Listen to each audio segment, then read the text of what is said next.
So kia ora tātou. It's lovely to be here. Thank you for that introduction. And I have 20 minutes to tell you all about growing up in New Zealand and some transitions. So I'm known to be quite hyperactive, so I hope you can keep up. And I'm really looking forward to hearing from Damien and having a chance to engage with you in the question time. I will come back to explain the title, Transforming Ordinary into Extraordinary, at the end. Those are not my words, but I think they're appropriate when we're thinking about longitudinal studies generally, so we'll come back to that. So what I thought I'd do is just give you a very brief context, a very brief introduction to growing up in New Zealand, understanding that many of you will know lots about this study already, and some of you may not be quite so familiar. So I'm going to actually go quite quickly through that, just to give you a basis to understand some of the results that I'll then present to you. So going back to the beginning, growing up in New Zealand was set up by a group of 16 government agencies actually to understand what was shaping contemporary child development in New Zealand. It was absolutely built on the foundations and the success of the Dunedin and Christchurch study and on the longitudinal studies that were coming out of the UK and Europe. And the understanding that actually following the same group of children and families over time could provide evidence that really had utility to help inform policy across sectors and ultimately improve well-being of all of our population. So the study was really set up because it was recognised that New Zealand was a very different place than it had been in the 1970s when the other studies were established. So important things about this cohort is that firstly it's a lot larger than those earlier studies. It's nearly 7,000 children.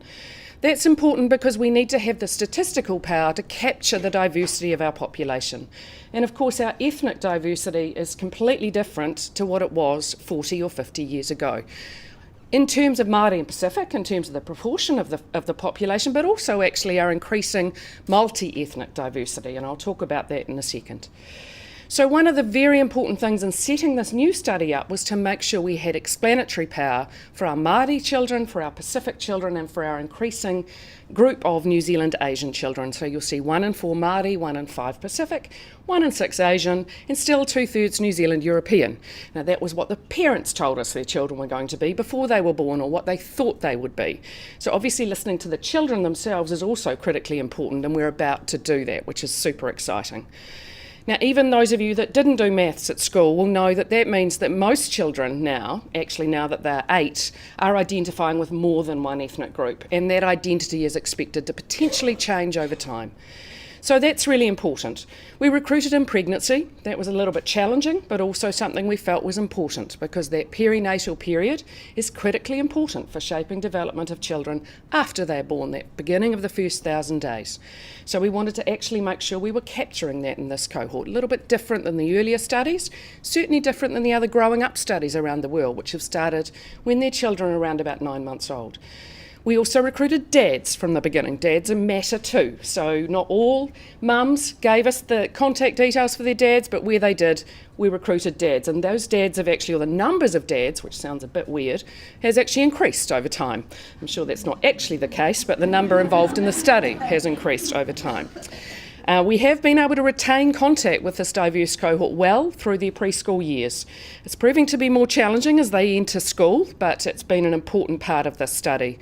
And we are very interested in this idea of understanding the gap that exists between policy, which sits at that outer ring of our conceptual framework here about child development, and what's actually happening for the children in the cohort, with all of those layers in between. So we're interested in measuring child development. They are central to the group that we're following. But we also understand that children develop in dynamic interaction with all of these different environments around them. And that changes over time, which is why you see a double puddle model, which is what we affectionately call this little picture here. So here's a little cartoon that talks about the things that we've done to date. I was talking to my comms manager yesterday who said we now have completed over 90,000 interviews and we have over 50 million pieces of data. So it's been a long exercise and a really rich data set, bless you, is now there. For analysis. And one of the things that we're excited about as well is the opportunity to actually have this data set more widely used so that we can understand what's happening for our children and actually fulfil that promise of informing policy. So lots more opportunities to do that. I'm not going to go through this in huge detail, but What you can see in the cartoon, I hope, is that we've engaged with mums and dads, which is the two stick figures facing each other from pregnancy, 9 months, 2 years, and then mums at 4.5. We've also had this strange thing that looks like a phone now but won't for much longer, where we've contacted families in between these contacts to try and find them because they move all the time, which I'll talk to you about as well, and I'm sure that's familiar to many of you working with children and families. As well as that, we've measured the children, important to know their growth, their cognition, their behaviour, so we've measured them at routine intervals. We've had linkage to routine data sets from before the IDI was a thing, but now increasingly looking at how we can actually use that IDI linkage as well, because that's a fantastic, unique resource that we have in New Zealand at the moment. And alongside that, we've taken biological samples. So a little bit of spit at 4.5, a lot of lunch, and now we've got DNA for our children, which is fantastic. And we've got cord blood from when they were born, and we're collecting it again at 8. So we have a way to actually understand nature and nurture, not nature or nurture, for these children as they develop as well. Now, when we think about child development, this study from the beginning, but like Dunedin, has always been multidisciplinary. We're not just interested in one facet of development, we're interested in how this child grows up in terms of its interconnectedness of influence of domains, but also outcomes. So this is a little cartoon that we put up. It's interwoven deliberately to demonstrate the sorts of things that we're thinking about when we think about child development. So yes, it includes health and well-being is an important concept at the moment, and that's been an important concept from the beginning, a holistic view of that, not just free of disease. But we're also interested in things like education, aspirations for education, engagement in ECE, transition to school. I'll talk a little bit about that at the end. But alongside that, we're interested in behaviour, we're interested in psychosocial development, we're interested in the family and the dynamics of the household. And importantly, we're interested in the culture and identity of that family initially, and then of the child. And I just want to explore that a little bit more, because that's something that's quite unique about this study. The size of the study allows us to look at this in a way that I think we probably haven't been able to before, and it is really complex. So here's just a little picture that actually one of our children in the study drew. You can see that their spelling left a little bit to be desired at 4.5. One of the things we were doing was checking what their readiness for school was, but actually a lovely graphic. And this is really here just to illustrate that when we think about that domain in particular, and when we think about ethnic identity or any other identity, it is a very complex construct. So when you see our results or others' results that break findings down by ethnicity, there's actually a lot of complexity that sits under that. And we're doing quite a lot of work at the moment to say what difference does it make according to which sort of identity we put into our models, for example. So we ask mums and dads a lot of questions before the children were born about their own background, about their own identity, about the expectations for their children. But equally, we go back and ask that again of the parents and then of the children themselves as they're growing up. So all of the things that you see listed there are part of that domain, and there are many more. So we have a way to explore really what it means to identify with a particular ethnic group, which I think is part of understanding what creates the inequalities. So just to show you an example of how complex that gets when we start thinking about this generation, here's just quite a simple example actually of our Māori cohort. So 1 in 4 of the parents said that their children would identify, they expected their children to identify as Māori. But when you break that down from the 1,617 children who were in that category, you find that mum and dad only agreed on that 50% of the time. And that the other 50% of the time, sometimes the mum said that and sometimes the dad, less often the dad. And they have changed their mind over time, and the child will change their mind over time. So when we're thinking about ethnicity in a model, firstly we're thinking, is it parental ethnicity and is it both, and do they agree or not? It's going to be quite interesting to see whether the children agree with their parents, and they'll be telling us that this year. So that's part of the complexity, I think, just to keep in the back of your mind whenever we present any figures by ethnicity. It's really important to think about what that is. And we try and let the cohort tell us themselves who they think they are, rather than us trying to figure that out independently or objectively or subjectively. But we have multiple ways of measuring it. So just a little sort of note before we get into it. Okay. So what I want to do now is just to go through, actually quite quickly, some of the things that have stood out for us from the first 5 years of data. Some of that pregnancy through to 4.5, readiness for school, and just pick out some of the key features. And I realise a few of you will have heard bits of this before, so I'm just going to go through it quite quickly, and then I'm going to focus on one or two things about transitions and about vulnerability that I hope will sort of dig into some of these results a little bit more. So I think the first thing to say is actually that all these children are in the cohort. So we always want to acknowledge the cohort when we speak here. I'm just the mouthpiece for all of these wonderful families and children. These are mostly families who did not want their children to be identified, and we respect that, but we have a group of about 50 who've said we can use their photos. So these are used with permission, and they are children who are in the study, so important to acknowledge that. So if you happen to have a child in the study and you see your child, I hope you remember signing the form. Otherwise, sue me or see me later. So this is the group of children. This is to remind me that actually, while we're going to focus on many of the things that are actually not going so well for our children, it is important to recognise that most of the parents say that their children are thriving. So around 80 to 90% of the parents are actually quite happy with how their children were doing in the preschool period. Now, that may not mean that they've achieved their full potential, but their parents are happy that they're developing well. And we quite often forget that when we focus in on the negative, although we must focus on the negative because we want to fix it. But it's important to note that, I think. The other reason for putting this up is that 97% of the children, by the time they were getting ready to start school, had engaged in some form of early childhood education. So that's a good figure. 98% was the ministry target. That had changed over time, and we have a full audit of their ECE experience, which we're looking forward to somebody coming and sitting alongside and hopefully investigating that more, because there's a huge amount of information in there to be looked at in terms of what that journey means for readiness for school and transition into school.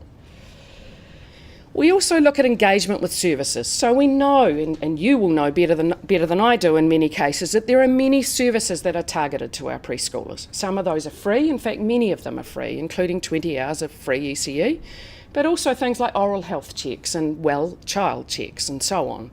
So we want to know whether those services that are designed to reach these children are actually getting to those who have the most need, and whether they're actually reaching their target population.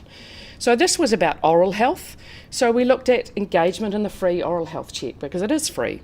And unfortunately, we found that only 70% of the children had actually undergone a free oral health check before they started school. And when we broke that down to our Māori and Pacific, remembering all those things about complexity of those groups, we found that the rate was even lower. So only about half of our Māori children and a third of our Pacific children had taken advantage of that free check. So it's not all about cost, is sort of the message there. It's also about all the other access and how we enable access and so on. So those are some of the things that we can dig into with this data directly from the families and the children. Something that we were really quite upset about actually was the rate of bullying that was reported by these families. 1 in 3 mums reported that their children were regularly picked on or bullied by other peers before they started school, and there were 10% who'd reported that persistently since 2. Now, it's mum's report at this stage, and obviously we're following up with the children themselves at 8. But given the rates that we see in our adolescents, we're worried that bullying and the tolerance of bullying is starting early. So we were concerned that so many parents were saying that their children were being bullied and picked on, and it wasn't just once, this was a persistent bullying. So we will follow that up with the children and also see what else we might be able to do around that. Because we follow the children, obviously, in the context of their parents and families, we can look very much at the well-being of the parents, and that's critically important for these children in their first 1,000 days, but also their preschool years, and actually probably all the way through to adulthood. And one of the things, again, that we were saddened by, I guess, was the rate of depressive symptoms that we saw in our mums. So 1 in 5 mums of the preschoolers had experienced some depressive symptoms at some point between late pregnancy and 5. That rate was 1 in 8 in pregnancy, and actually 1 in 12 postnatally. So, and there was a lot of churn in that. As I'll show you shortly, there's a lot of movement in and out of these things. But actually, if mum's experiencing those symptoms, her capacity to then look after her child is diminished. And dad's also got the blues, more than we would expect for fathers or men of the same age in the population who were not about to have a child. They were likely to be more depressed after their child was born rather than before, which was opposite to the mums. And if dad was depressed, Mum tended to have a higher likelihood of being depressed as well. If mum was depressed, it didn't seem to make any difference to dad. There you go.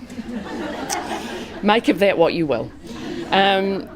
Part of what we can also do, because it's really important, is to track the household. So these children are not developing in isolation. They develop in the context of a family.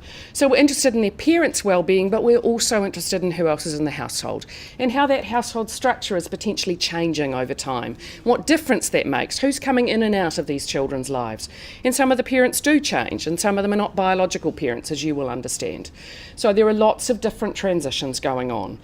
And 1 in 4 of the children at birth was actually living in an extended family situation, and 1 in 5 at 4.5. So a large proportion of the children are actually being influenced not just by mum and dad, but by many other people, often grandparents, aunties, uncles, and other people living in the house.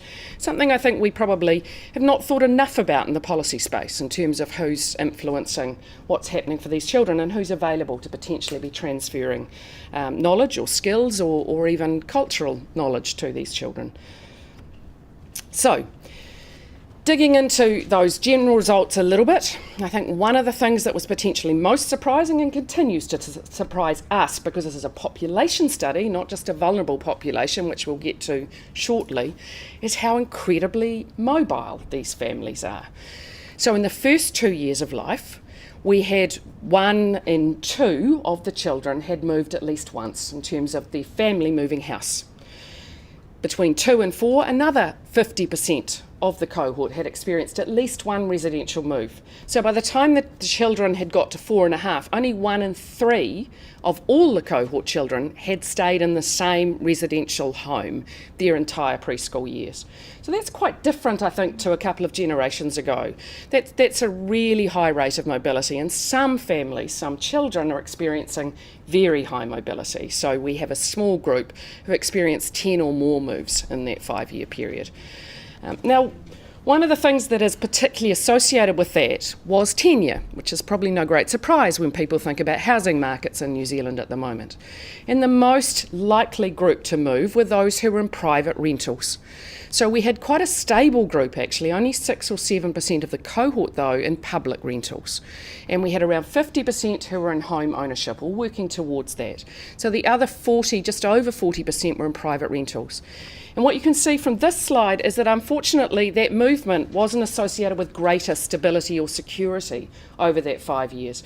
People tended to move between the same types of tenure properties.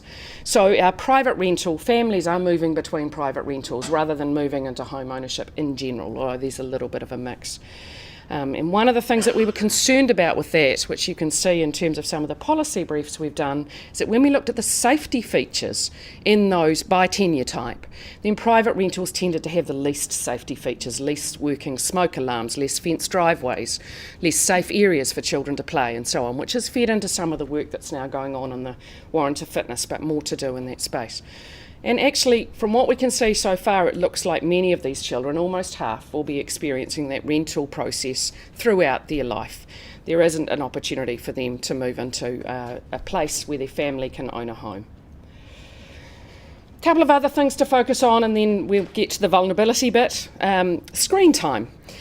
Huge issue in terms of the fact that we know the rhetoric has been that all screen time is bad, or more screen time is bad at least, and the more screen time the more likely children are to be antisocial and have behavioural issues and end up in the criminal justice system, and absolutely those associations are real, you know, those associations between what's going on.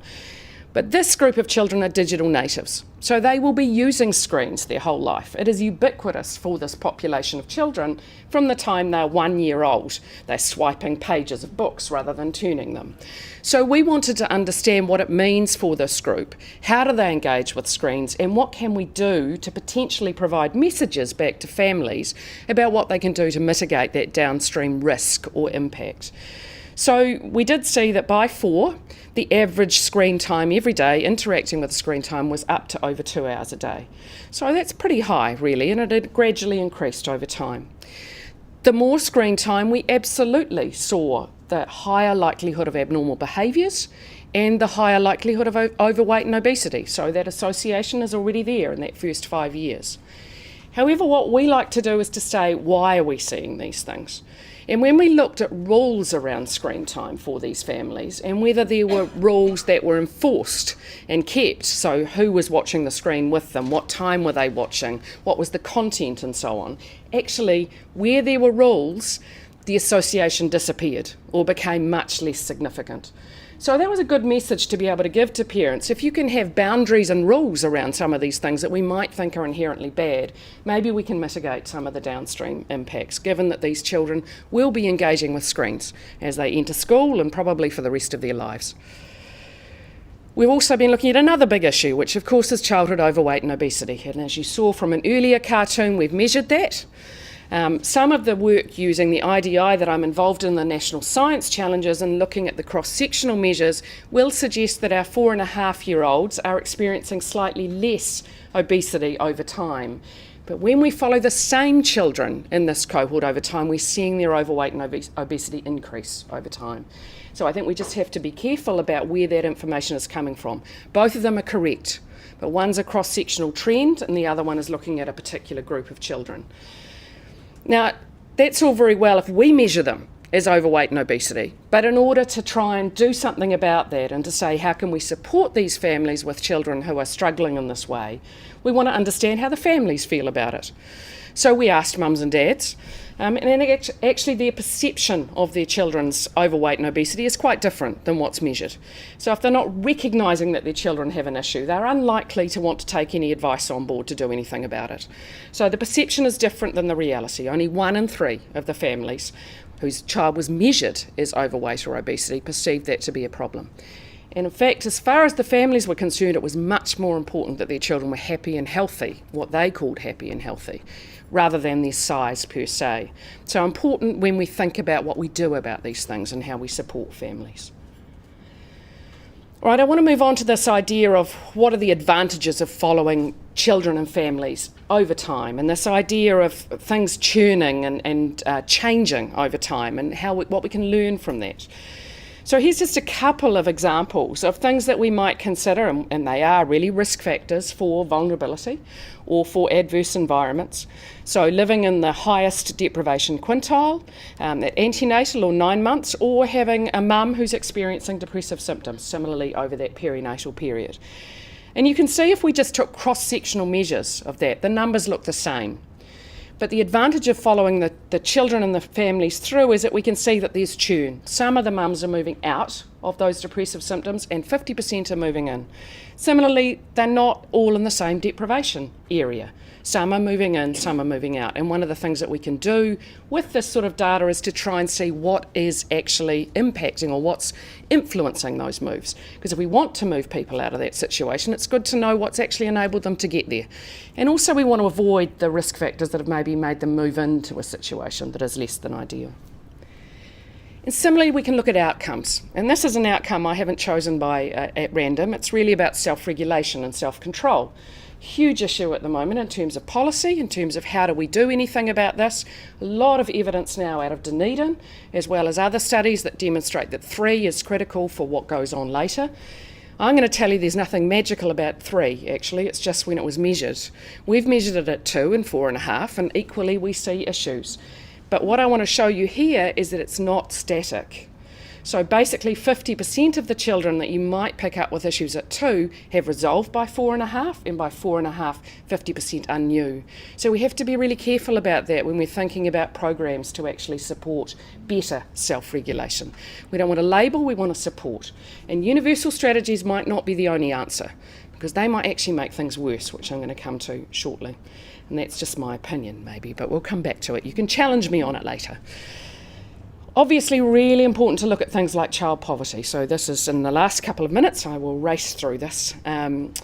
We wanted to look at poverty, and we have done this for a few years. We've also called it vulnerability before child poverty, and persistent child poverty was the way that we are thinking about this now in the policy space. And we, like many of you, I imagine, if not all of you, will know that poverty is more than an income measure. It's about a whole cluster of things that go on for families that restrict their opportunities, that constrain their choices, that make life difficult for families and therefore for their children. So we wanted to look at how we could actually characterise families from very early on to see how we could identify which children were likely to be experiencing the most vulnerability and what we then might be able to do to support them very early on, so we could actually avoid some of the problems we know exist for children who are experiencing high rates of persistent poverty or vulnerability or exposure to any one of these risk factors. And we looked at this in clusters. So we took 12 risk factors, which I've just flicked over, but those 12 risk factors are pretty much risk factors any lead maternity carer, any GP, any worker engaging with a family in pregnancy could easily get a hold of.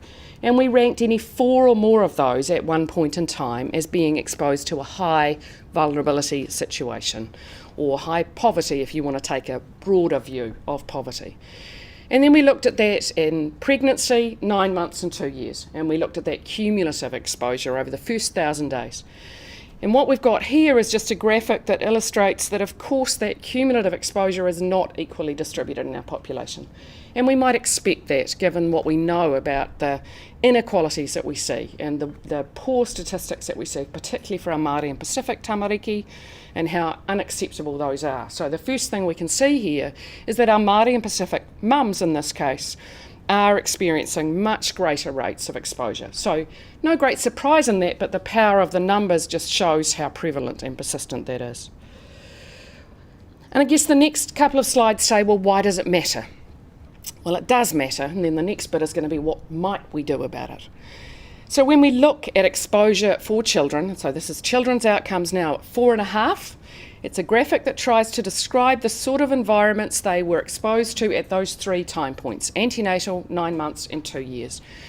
High is over 4 of any of those 12 risk factors at any of those times. Medium represents 1 to 3, and low is none of them at any time. So basically you've got here a really quite a clear graphic that is showing the graded effect that exists according to the exposure to persistent poverty.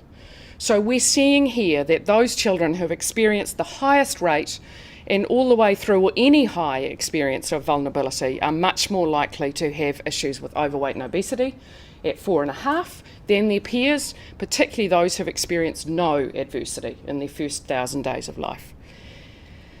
Now, when you look at behaviour, it's an even clearer gradient. So here's those who are appearing in the top 10% of the abnormal strengths and difficulties score. So this is a clear graded effect that demonstrates that the higher the rate of persistence or exposure over that first 1,000 days to poverty or to vulnerability means that almost 1 in 2 of the children by the time they're 4.5 are sitting in that abnormal category. And you compare that to 4% of those in the low group. Now this looks really bad, but actually I think there are a couple of things that tell us that there is hope here. And I know that sounds kind of odd when I've just talked about 1 in 2 of the children, because that's not a good picture overall, particularly for those at the high end. But what it tells us is it is a graded effect. If we can relieve some of those risk factors early on, we're potentially going to reduce the risk for those children. So the more exposure, the worse it is. If we can reduce it early on, then maybe we're going to have an impact on those children rather than having them persistently exposed to that vulnerability. The other thing that it tells us is that even for those in the top group, nearly 1 in 2, it's sort of showing abnormal behaviour, more than half, 56%, are not. They are doing okay. So what it makes us do is say, what's happening for them? What is different? How can we use what's different for them to talk about resilience and inform strategies that aren't just about reducing risk factors, but are maybe about thinking, how do we support these families differently to actually try and make sure more of the children experiencing that adversity, while we fix the adversity, which is not going to be overnight, can actually be exposed to other supports that might increase their opportunity for resilience. So this is what this slide is trying to introduce. I mean, I think everybody is aware now that the earlier we intervene, the better. And the slides that I've just shown you demonstrate that very clearly. This was a theoretical model from Heckman. He put it out some years ago, but I think we see that repeatedly in the statistics. We think that if we can intervene in the early years, we've got more of a chance of changing the trajectory for these children, reducing their likelihood of poor impacts right throughout their life course. But the question is, what do we do? Which is the $10 million, or maybe it's slightly more than that question. And that's really what this cartoon is about. You know, if we are going to actually provide evidence, and that's what we hope to do from these collection of voices and stories, We need to not just show these associations, but try and understand why we see them, and also what's shaping resilience, what's happening when we look across all of these things operating together, because things don't operate in silos, which is why we've used this cluster sort of model. So that's what we've tried to do. I'm just going to sort of finish off this by giving you an example of something we've done in South Auckland. So we have a significant number of our children who are growing up in South Auckland, 1,252 of them. They are some of our most vulnerable children in New Zealand, living in some of the most vulnerable environments. Many more of them are Māori or Pacific than they are in other regions. And as opposed to 10% of all the children in the growing up cohort experiencing that high level or persistent poverty in their first 2 years, twice as many, 20% of the children in that space are experiencing that high exposure. So we took these results with a group in Auckland, with a group who were working with the communities, and sat with the communities and shared some of the other things that had come out of the study about the other half of the children who were not experiencing problems, and some of the things that came out of that in terms of what worked. And we worked with the communities and with the groups who were out there, including Auckland Council, including the libraries, including Storytime Foundation, to actually then put those into practice. So what we've done, and this is something you probably could have got from your grandmother, but the power of numbers sort of supports it, is that the things that made a difference for that 56% of the children, for example, who didn't experience the abnormal behaviour but who had experienced really adverse environments, was that they were well connected, so their families were well supported, connected to their communities, they had good rates of engagement between their parents and children, talking time, reading books, telling stories, singing songs, the sorts of things that we all know are probably good, but actually this is telling us from all of this evidence that it really does make a difference. So what happened is a place has been set up in the Auckland Libraries, South Auckland Libraries, that basically provides a home away from home for mums and children who are there, young children. It's a loud space, it's not a quiet library. It's where they can gather and support each other. It's where people can come to them with services or information or to support them. It empowers those mothers to actually understand how they can provide the best opportunities for their children, despite living in some of the harshest environments in New Zealand. So we're just monitoring that to see how it goes. But it's just an example of how we can turn this into something not on our own, but co-designed with the communities that it's designed to enhance. I'm not going to have much time to talk about this because I realise I'm seriously out of time. So I did just want to mention one other thing though, and this is something that came out from looking at the group who had the highest need according to vulnerability, according to the clustering of risk factors, and actually whether they were currently engaging with the services that were there for them. And unfortunately, they're not engaging at the rate that we would like them to, and I think that's probably not a great surprise. And when we look, for example, at before school check, which we're now linked to, we do see that our most vulnerable families, our Māori, our Pacific, our most deprived, those living in the most deprived areas, are less likely to engage with services than those who are more advantaged. And this is an overestimate of the engagement, because this is only the families who have actually consented for us to link. So what we actually see, and what we actually do, is that if we're relying on those before school checks, which I know many of us are, and we are as well, to actually think, how are our preschoolers doing? We need to be aware that 10% of our preschoolers, according to the growing up cohort, maybe more, are missing out on that before school check. And if we don't think about that group, who are the most vulnerable, and we create strategies based on the group we know about, that's where I think we're likely to actually make the gap worse rather than resolve it, because we're actually not including the voices of those who are most vulnerable from our end. I mean, I know there are lots of work going on to try and do that, but it's challenging. So I think it's important that we just remind ourselves about that wealth of admin data can be incredibly useful for informing things, but we need to think who's not there when we're starting to think about what we do about it. Okay. We've got the children transitioning to school. There's not time to talk about that. If you're interested, have a look on the website. The only thing to say is that already 12% of the children have experienced a school change in their first year of school, between 5 and 6, 12%. And again, it's the sort of groups you're worried about. So, this transience, early transience, is potentially going to be a bigger problem, and the mobility is carrying on. We hoped it might slow down, but so far it hasn't. So, let me go back to my title. It wasn't me that said that following ordinary children and their families could be transformative. We could follow ordinary lives and get extraordinary pieces of information. It was somebody wonderful called Helen Pearson who wrote a book called The Life Project. She talked about all the UK studies that have followed children and families now for 70 plus years. She also wrote about how mad the PIs were, so if you really want to laugh, then read it. She said that people who ran these studies had to be slightly strange, so take that as you will. But I think the things that I've tried to just introduce you to very briefly are just how important it is for studies like this that are getting the stories and the voices directly from children and families can add value to some of the other information that we can glean from our larger data sets or some of our administrative data or some of the work that is coming out of some of your agencies. And actually together those things can be really, really valuable. So we're in the field now hearing from the children themselves. It's super exciting, and I hope to report back to you in about a year's time about what they're telling us, about who they want to be and what their aspirations are, and some of them are quite aspirational.